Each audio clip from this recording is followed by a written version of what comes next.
Europe, 1914. A continent that believes itself to be civilized beyond collapse.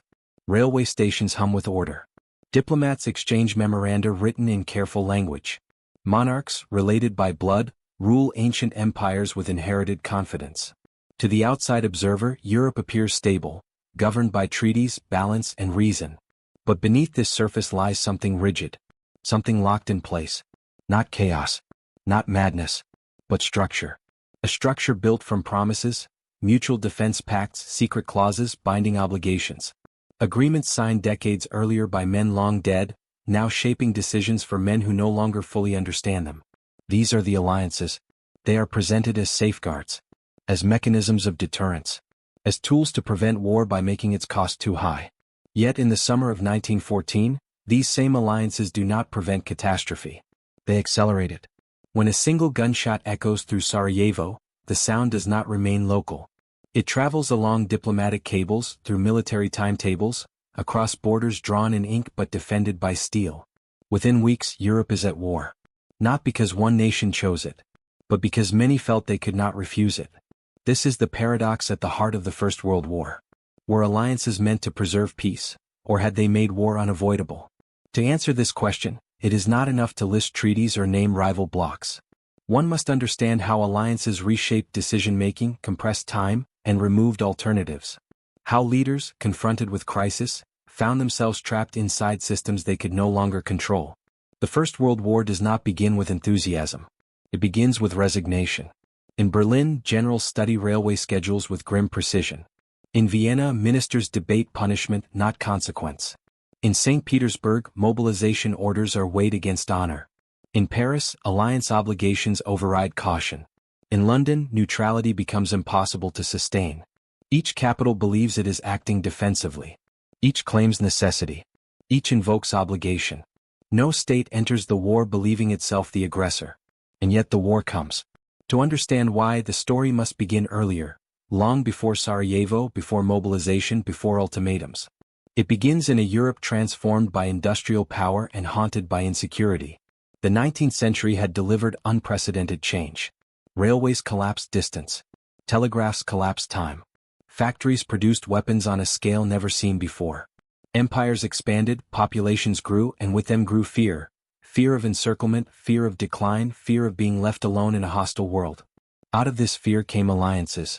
Not alliances of shared values or ideology, but alliances of calculation. Agreements formed to offset weakness, to counter rivals, to freeze the balance of power in place. At first they appear rational. France, humiliated by defeat in 1871, seeks security against a stronger Germany. Germany, newly unified and vulnerable to encirclement, seeks predictability. Russia, vast but unstable, seeks support against Austria-Hungary. Austria-Hungary, fragile and multi-ethnic, seeks protection from internal collapse. Britain, global and maritime, seeks to prevent any single power from dominating the continent. Each decision makes sense in isolation. But together they form a system that is rigid, interconnected, and unforgiving. By the early 20th century, Europe is divided into two armed camps.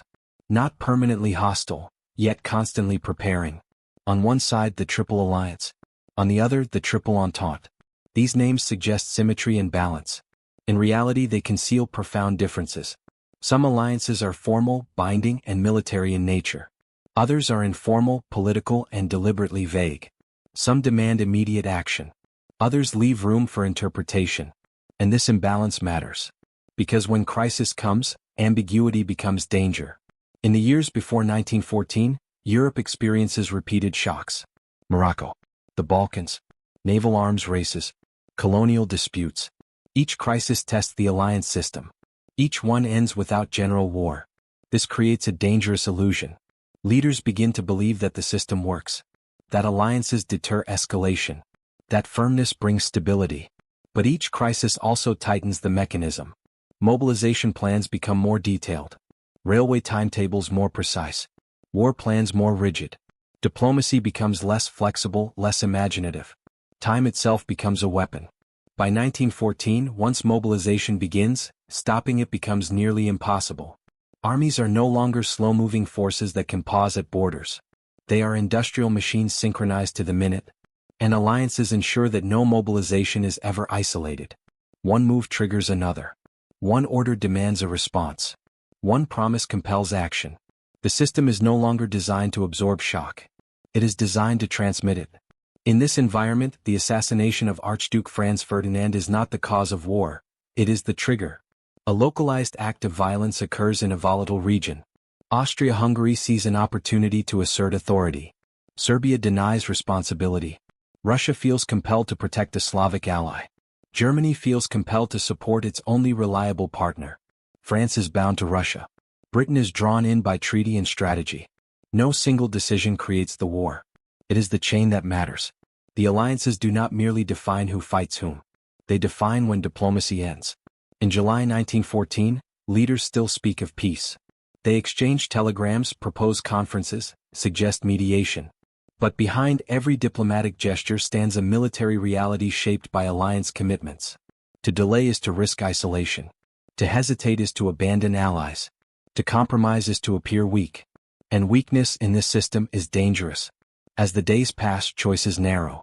Not because leaders desire war, but because alliances have transformed hesitation into risk. This is the tragedy. The alliances were created to prevent isolation. They succeeded too well. No nation can stand aside. No crisis can remain contained. When war finally comes, it arrives not as a sudden explosion, but as an inevitability quietly accepted by those who believe they have no alternative. Trains roll. Orders are signed. Borders are crossed. Europe steps into a war it does not fully understand, guided by commitments it can no longer escape. And in that moment, the question is no longer whether alliances made war likely, but whether they left any room for peace at all. The answer lies ahead. Long before the summer of 1914, Europe had learned to fear itself. The continent had not experienced a general war since Napoleon's defeat in 1815. Nearly a century of relative peace followed, not because Europe had become less violent, but because power had been carefully managed. Wars were limited. Objectives were narrow. Defeated states survived. This balance was fragile, but it endured. What shattered it was not a single rivalry, but a transformation in how power itself was understood. The 19th century ended with Germany's unification. In 1871, after defeating France in the Franco-Prussian War, a new empire emerged at the heart of Europe. Industrial, populous, militarily efficient. Germany did not merely join the European system. It disrupted it. For France, defeat brought humiliation and fear. Alsace-Lorraine was lost. Paris was occupied. The memory did not fade. French policy thereafter revolved around one objective: never face Germany alone again. For Germany, victory brought insecurity. The new empire was powerful but exposed.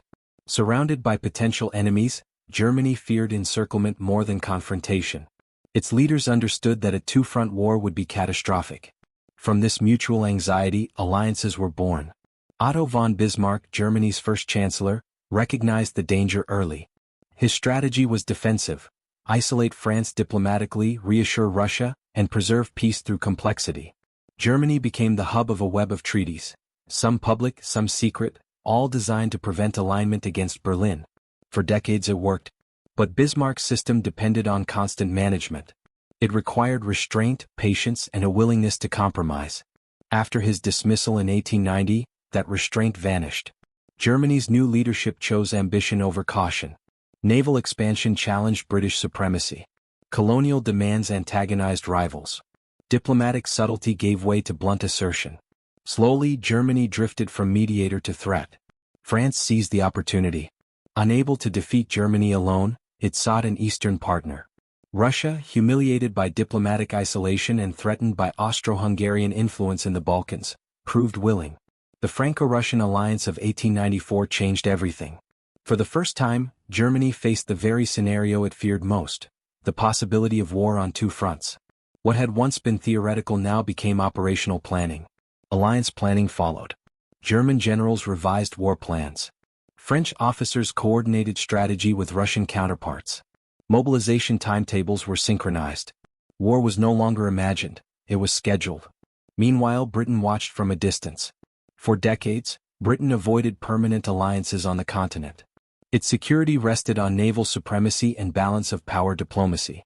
As long as no single state dominated Europe, Britain remained free. But Germany's naval expansion forced a choice. Battleships were not defensive tools. They were declarations. As German shipyards expanded and dreadnoughts slid into the water, British strategists saw the threat clearly. If Germany controlled the continent and challenged the seas, Britain's survival would be at risk. Reluctantly, Britain moved closer to former rivals. The Entente Cordiale with France in 1904 was not a military alliance. It resolved colonial disputes. It reduced friction. But psychologically, it marked alignment. The Anglo-Russian Convention of 1907 completed the transformation. Three powers, Britain, France, and Russia, now cooperated where once they competed. Europe was divided. Yet this division was not symmetrical.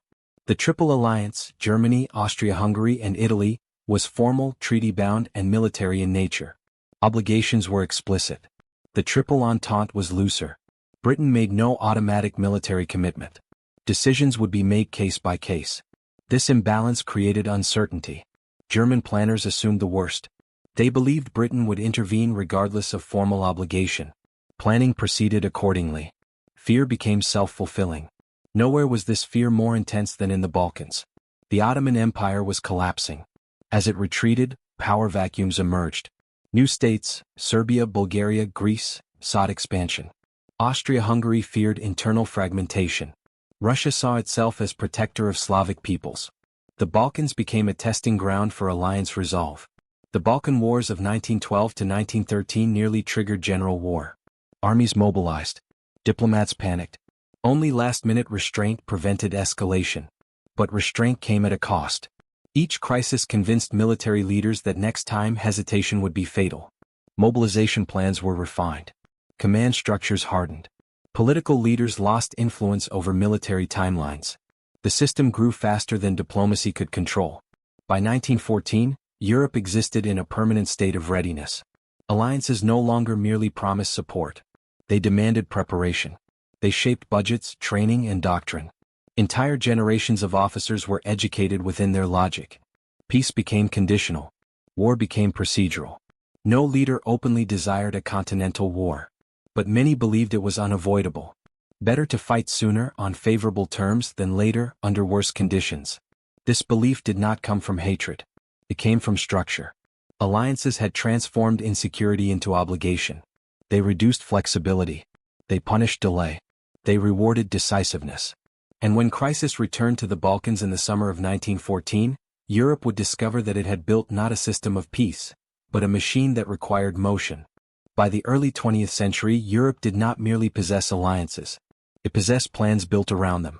These plans were not abstract theories. They were detailed, rehearsed, and unforgiving.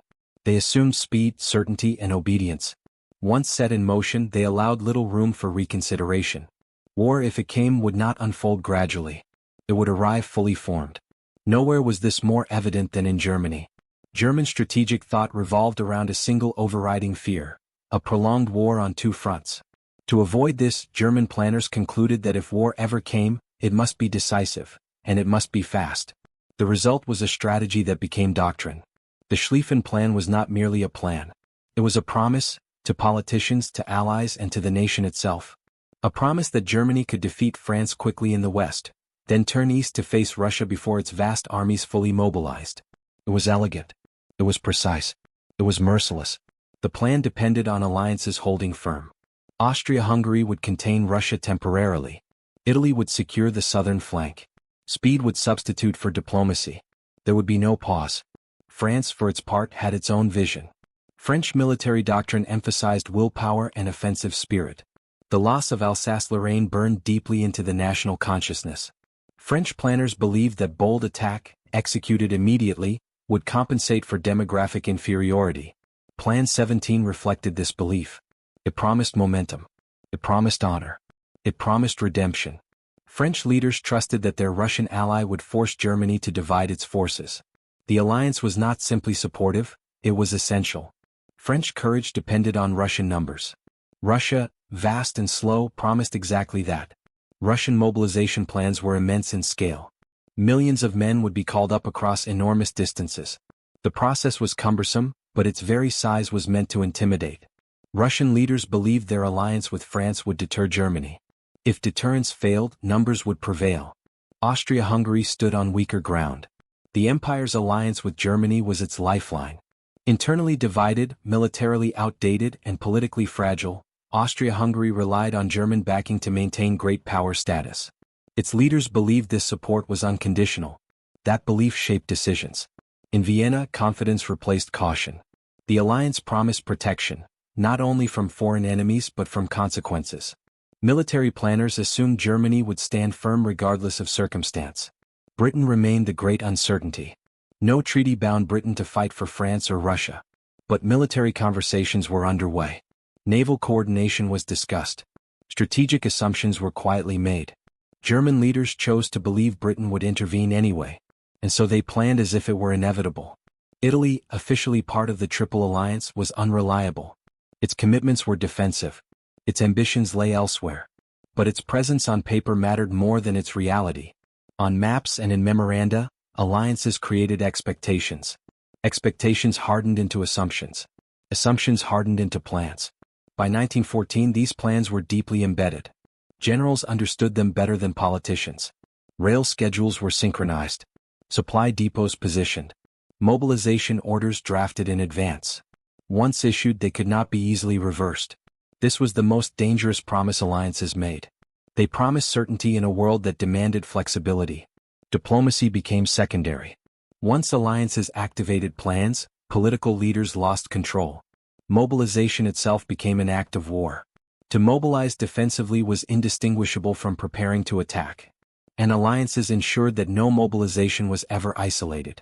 One order in St. Petersburg threatened Berlin. One order in Berlin threatened Paris. One movement in Vienna threatened Russia. Time compressed. Hours mattered. Delays invited disaster. In theory, alliances were mutual guarantees of security. In practice, they were commitments to act without hesitation. They rewarded speed, not wisdom. As long as peace held, these plans existed only on paper.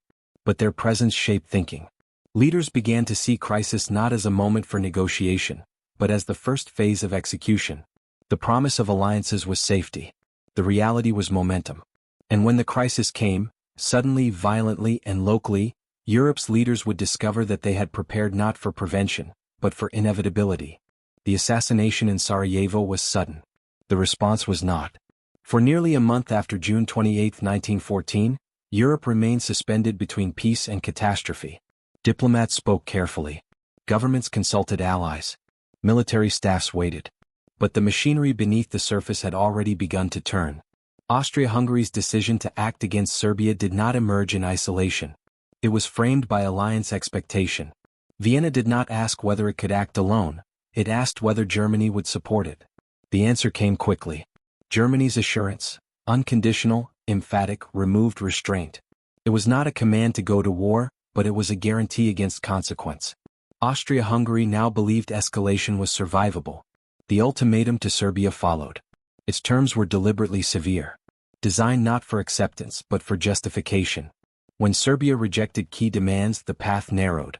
On July 28, Austria-Hungary declared war. At this moment, the conflict was still regional.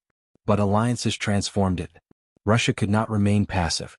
Its credibility in the Balkans, its status as a great power, and its alliance with Serbia demanded response. To do nothing would signal weakness, internally and externally. Russian mobilization began cautiously, then broadly. This was not intended as a declaration of war. It was meant as pressure. But alliances had erased such distinctions. Germany viewed Russian mobilization as an existential threat. Its war plans allowed no time for diplomacy once Russia moved. Delay meant losing the initiative. Germany mobilized. The logic of the alliance system now dominated every decision. France, bound by treaty, followed. Mobilization orders were issued not as choices, but as obligations. To hesitate would abandon Russia and invite German attack. Britain watched events accelerate. Its leaders still debated. There was no formal requirement to intervene. But Germany's actions, particularly the violation of Belgian neutrality, made neutrality untenable. Belgium was not merely a small state. It was a legal commitment. Britain had guaranteed its neutrality decades earlier. Once German forces crossed the border, the decision was made. Britain entered the war. In a matter of days, alliances transformed a Balkan conflict into a global war.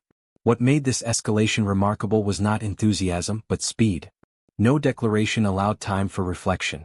No conference slowed momentum. Each mobilization was treated as hostile, each alliance obligation as immediate. The first deployments unfolded exactly as planned. German armies moved west. French forces advanced east. Russian armies surged toward East Prussia. British troops prepared to cross the Channel. The alliance system functioned flawlessly. And that was the problem. It left no space for pause. The first contacts between armies were not accidents. They were the execution of years of planning. Troops moved along predetermined routes. Commanders followed doctrine. Confidence was high. There was belief in quick victory. Belief that plans would hold. Belief that allies would perform as expected. Belief that the enemy would break. None yet understood the scale of what had been unleashed. The alliances had done their job. They had mobilized Europe with mechanical efficiency. Now, the war would test whether those promises could survive reality. The first weeks of war shattered illusions with ruthless speed. What had seemed precise on paper became chaotic in motion. Rail schedules faltered. Supply lines stretched. Communication broke down. The certainty promised by alliances and war plans dissolved under the weight of reality. In the west, German armies advanced rapidly through Belgium just as planned. Columns moved with discipline. Artillery rolled forward. Timetables were followed, at first. But resistance was stronger than expected. Belgian forces delayed German movement. Fortresses held longer than anticipated. Civilian infrastructure was damaged. Roads clogged with refugees. Time, Germany's most precious resource, began to slip away. The Schlieffen Plan required perfection. War delivered friction. In France, confidence evaporated quickly. French offensives launched under Plan 17 met entrenched machine guns and modern artillery. Bright uniforms offered no protection. Attacks collapsed into slaughter. Entire units were cut down in minutes. The belief that courage could overcome firepower proved fatal. On the Eastern Front, Russia mobilized faster than Germany expected. Russian armies crossed into East Prussia, forcing Germany to divert forces from the west. Exactly the scenario its plans had been designed to avoid. Austria-Hungary fared worse. Its forces, divided between Serbia and Russia, suffered defeat on both fronts. Command failures, poor coordination, and outdated tactics led to heavy losses. The empire's reliance on German support deepened. Alliances now revealed their weakness. They had synchronized mobilization, but not competence. Each ally expected the others to perform flawlessly. When they did not, strain spread through the system. Germany blamed Austria-Hungary's weakness. Austria-Hungary depended increasingly on Germany. France questioned Russian effectiveness. Russia demanded greater pressure in the West. Promises turned into demands. The alliance system had not accounted for failure. War plans had assumed cooperation under ideal conditions. Reality introduced exhaustion, confusion, and loss. Political leaders found themselves bound to military operations they no longer controlled. The war did not slow. It expanded. Fronts stretched from the North Sea to the Alps. From the Baltic to the Balkans. New theaters emerged. Colonial possessions were drawn in. Seas became battlefields. The alliances ensured this expansion. No defeat remained local. No setback was isolated. Every failure required compensation elsewhere. And so the war grew larger, bloodier, and more complex. What had begun as a question of credibility became a test of survival. By the end of 1914, it was clear that none of the alliance promises would be fulfilled as imagined. There would be no short war. No decisive breakthrough. No quick resolution. Instead, Europe faced something unprecedented. A war without end in sight. Behind the alliances, behind the plans, behind the flags, there were men. They had marched believing in duty. They had boarded trains believing in purpose. Many believed the war would be brief. Few understood why it had begun at all. Now they learned what the alliance system demanded of them. On the Western Front, soldiers dug into the earth. Trenches appeared not as strategy but as necessity. Machine guns ruled open ground. Artillery dominated movement. Survival depended on mud, wire, and distance measured in meters. Days became routines of fear. Shelling without warning. Orders without explanation. Attacks without progress. Men waited for whistles that sent them forward into fire. They advanced not for conquest but because retreat was impossible. The alliance system did not explain itself to them. It was invisible. Yet its consequences surrounded them. They fought not for treaties they had never read, but because withdrawal would endanger allies elsewhere. Every attack was justified by pressure on another front. In the east, distances were vast, but suffering was no less severe. Soldiers marched for weeks. Supplies failed to arrive. Commanders struggled to maintain control. Defeats were absorbed in silence. In the Balkans, entire villages were destroyed. Civilians fled. Armies moved through familiar land turned hostile. Fatigue replaced enthusiasm. Fear replaced certainty. Men began to realize that victory for one ally required sacrifice by another. That the war could not end until all enemies were defeated, or all allies exhausted. Psychologically, the strain was immense. Soldiers endured bombardments that lasted days. Sleep disappeared. Time blurred. The constant presence of death altered perception. Survival became the only objective. The alliance system had promised collective security. On the ground, it delivered collective endurance. No individual suffering could end the war. No local victory could conclude it. Every man understood, even if dimly, that the war continued because others elsewhere still fought. And so they remained. Not because they believed, but because they endured. Every nation at war believed it was reacting, not initiating. From Berlin, the war appeared unavoidable. German leaders viewed themselves as encircled by hostile powers bound together by agreement and intent. To hesitate, they believed, was to invite destruction on unfavorable terms. Germany did not see its alliances as aggressive tools. They were shields. But shields required use. Once Russia mobilized, German strategy allowed no alternative. From Vienna, the war was existential. Austria-Hungary faced disintegration. Nationalist movements threatened its unity. Serbia's defiance was not merely diplomatic, it was symbolic. Backed by Russia, Serbia represented a challenge to imperial survival. The alliance with Germany was not optional. It was the empire's final anchor. From St. Petersburg, the conflict was about credibility and survival. Russia could not abandon Serbia without forfeiting influence in the Balkans. To do so would signal weakness, inviting internal unrest and external pressure. The alliance with France provided reassurance, but also obligation. To mobilize was dangerous. Not to mobilize was worse. From Paris, the war was defensive. France did not seek conflict in 1914. But it believed that if Germany defeated Russia, France would stand alone once more. The alliance was a lifeline. To hesitate would mean isolation. French leaders saw compliance as survival. From London, the war was a reluctant necessity. Britain had no desire for continental war. But German dominance of Europe was unacceptable. The violation of Belgian neutrality confirmed fears long held. The alliance system had drawn Britain closer than it intended. Each perspective reinforced the same conclusion. To break ranks was to fall alone. To act together was to endure together. And so the enemy was not merely the opposing army, it was time, isolation, and collapse. Every side believed delay favored the other. Alliances ensured this belief. Each nation saw the same trap from different angles. None could escape. By 1915, it was clear that the war envisioned by Europe's alliance architects no longer existed. The promises of speed and decision had collapsed. What remained was endurance. Yet the alliance system did not permit disengagement. It demanded escalation. On the Western Front, stalemate hardened into doctrine. Trench lines solidified. Attempts to break through failed repeatedly. Losses mounted with little territorial gain. But the alliances required pressure. If one front stalled, another had to intensify. If one ally weakened, others compensated. Germany sought solutions in expansion. Submarine warfare aimed to break Britain's lifeline. New weapons were introduced. Gas drifted across no man's land. Tactical innovation became necessity, not choice. Austria-Hungary relied increasingly on German command. Its independence eroded as survival depended on reinforcement. The alliance shifted from partnership to dependency. Russia strained under pressure.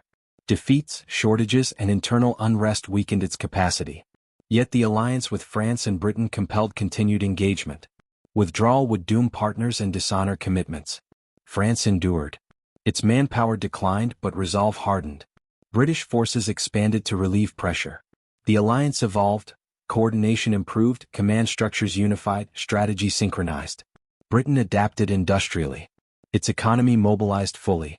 Naval blockade tightened. Resources from across the empire flowed into Europe. The alliance became global. The war expanded beyond Europe. Colonial troops fought on foreign soil. Distant territories became battlefields. Neutral states were drawn in by necessity or coercion. Alliances now reshaped the world. The original intent, to deter conflict, was long forgotten. Alliances had become instruments of total war. Ending the conflict required consensus among partners whose interests increasingly diverged. Peace became complex. Any settlement had to satisfy all allies. Any concession risked fracture. Leaders feared that compromise would unravel coalitions entirely. Thus, escalation replaced negotiation. The war continued not because victory was certain, but because stopping it seemed impossible. By 1918, the war no longer resembled the conflict imagined in 1914. The alliance system that had promised security now demanded survival at any cost. States were no longer fighting for advantage, territory, or prestige.